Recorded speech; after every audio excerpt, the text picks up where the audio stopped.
Selamat pagi, siang, atau sore teman-teman yang melihat video ini. Perkenalkan, saya Benny Ardi Nugroho, NIM 19B1010105. Saya dari Fakultas Teknik, Prodi Teknik Sipil, Universitas Katolik Sugio Pranoto Semarang. Saya di sini akan membuat video reaction untuk tugas mata kuliah pendidikan karakter di pertemuan ke-12, yaitu ada 2 pertanyaan. 1, ada menurut ideologi agama dan keyakinan Anda, bagaimana cara kita menjalin relasi dengan sesama meskipun berbeda sara supaya harmonis dan maju sejahtera bersama. Jadi dalam agama saya, agama Islam, Nabi Muhammad SAW mengajarkan bahwa konsep hidup di dunia ini adalah rahmatan lil alamin, yang artinya rahmat untuk dunia.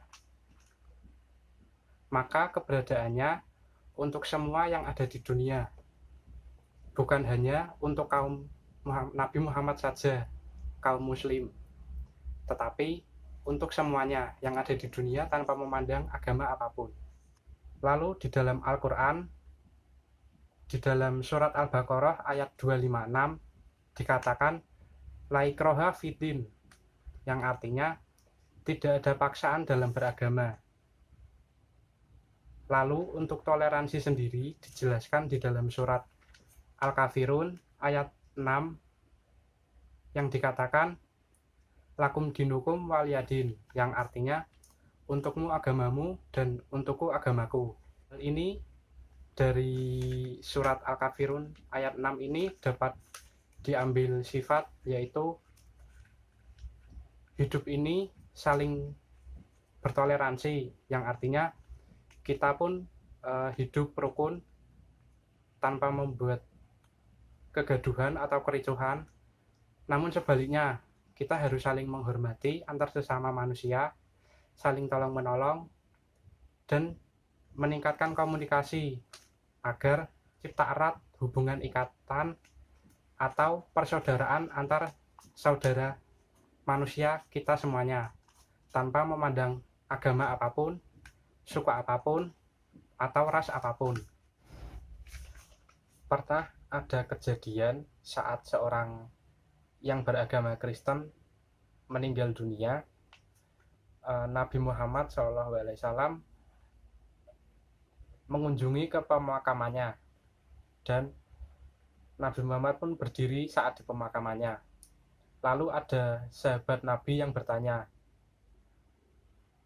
"Wahai Nabi, kenapa engkau malah menghadiri ke tempat pemakaman ini?" Karena yang meninggal dunia ini adalah seorang Kristen.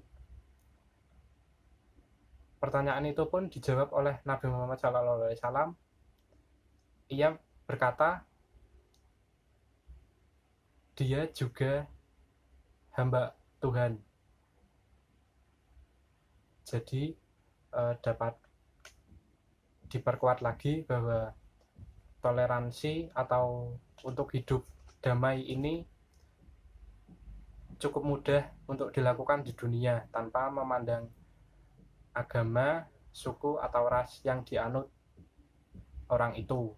Dan sejatinya bahwa hidup di dunia ini dapat damai karena keinginan kita sendiri.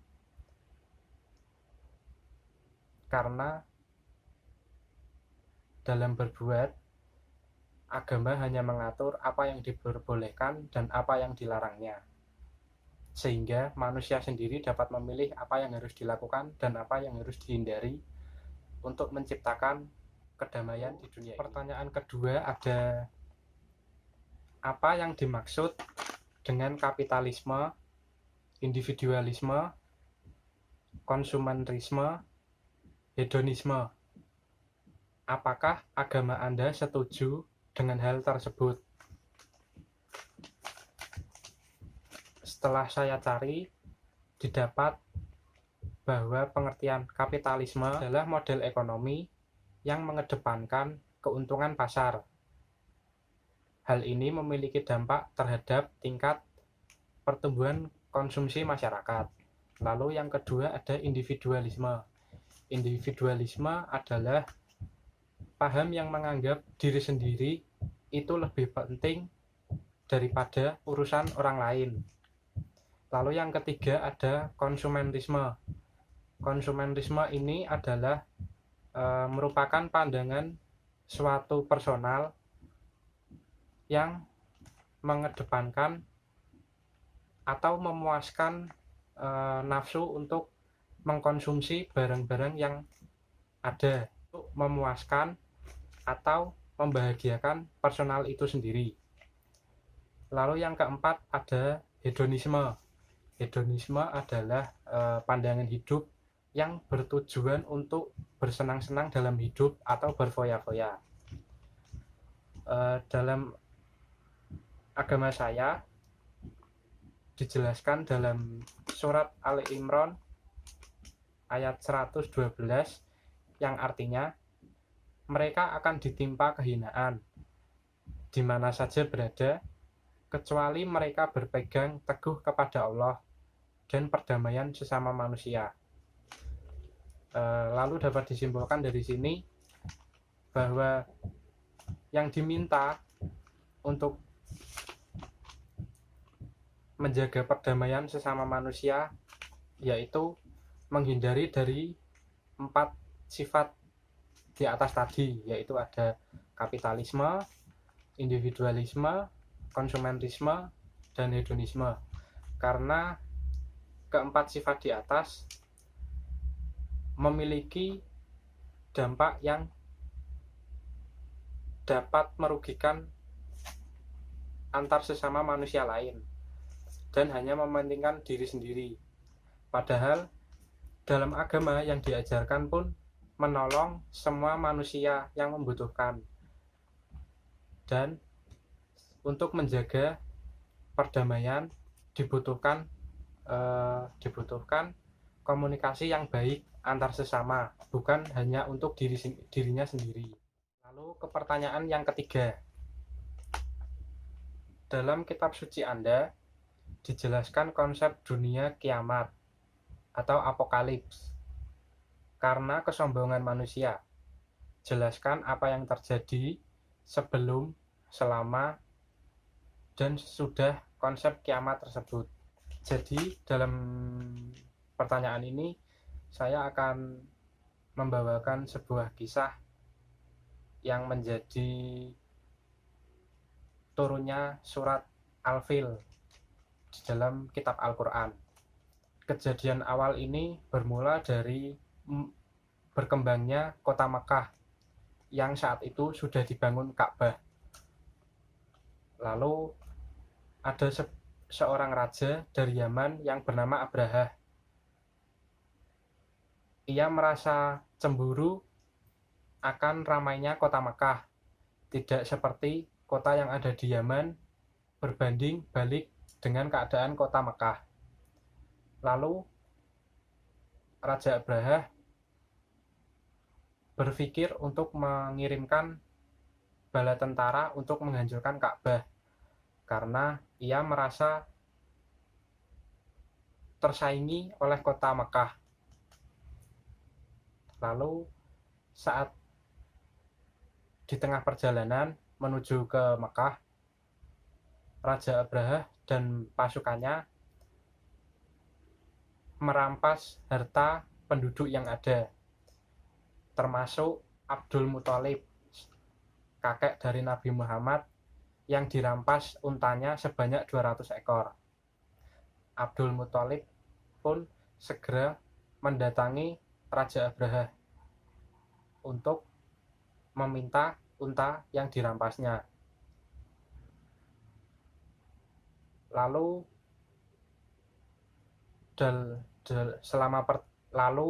selama pertemuannya dengan Raja Abraha, Abdul Muthalib berhasil mendapatkan kembali unta yang dirampas. Dan Abdul Muthalib segera kembali ke rumah dan memberitahukan kepada penduduk Mekah untuk meninggalkan segera kota Mekah untuk mengungsi ke atas bukit, karena mengetahui hal bahwa Raja Abraha akan menyerang kota Mekah atau menghancurkan Ka'bah. Setelah penduduk Mekah mengungsi di atas bukit dan Raja Abraha serta pasukannya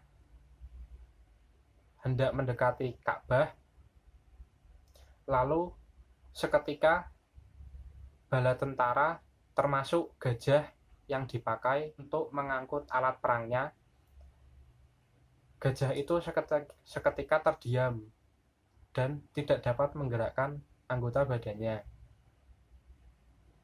Raja Abraha pun menyuruh para pasukannya untuk mendorong gajah agar mau berjalan kembali. Lalu tak lama kemudian datang segerombolan burung ababil yang membawa batu liat panas menuju ke arah pasukan Raja Abraha. Tak lama, sekelompok burung ababil itu menjatuhkan batuan panas itu ke pasukan Raja Abraha, sehingga pasukan Raja Abraha pun lari ke arah Yaman untuk pulang dan membatalkan penghancuran Ka'bah. Di tengah perjalanan, semua pasukan Raja Abraha, termasuk Raja Abraha sendiri, sudah tidak kuat untuk menahan rasa panas akibat dari lemparan batu burung ababil tadi, sehingga seluruh pasukan dan Raja Abraha tidak dapat terselamatkan. Jadi pelajaran yang dapat dipetik sesudah kejadian ini yaitu ada sifat kedengkian atau cemburu seseorang yang tidak terkontrol dapat menjadi bumerang bagi dirinya sendiri. Kita percaya saja bahwa rezeki atau kehidupan masing-masing telah diatur oleh Tuhan, yaitu Allah Subhanahu wa Ta'ala. Jadi kita hanya berusaha untuk melakukan yang terbaik dan menghindari hal-hal yang dapat merugikan diri kita sendiri. Mungkin ini yang dapat saya sampaikan untuk menjawab 3 pertanyaan di atas. Jika ada kesalahan atau kekurangan, itu datangnya dari saya, dan saya sendiri meminta maaf bila ada kesalahan atau kekurangan itu. Terima kasih. Selamat pagi, siang, atau sore.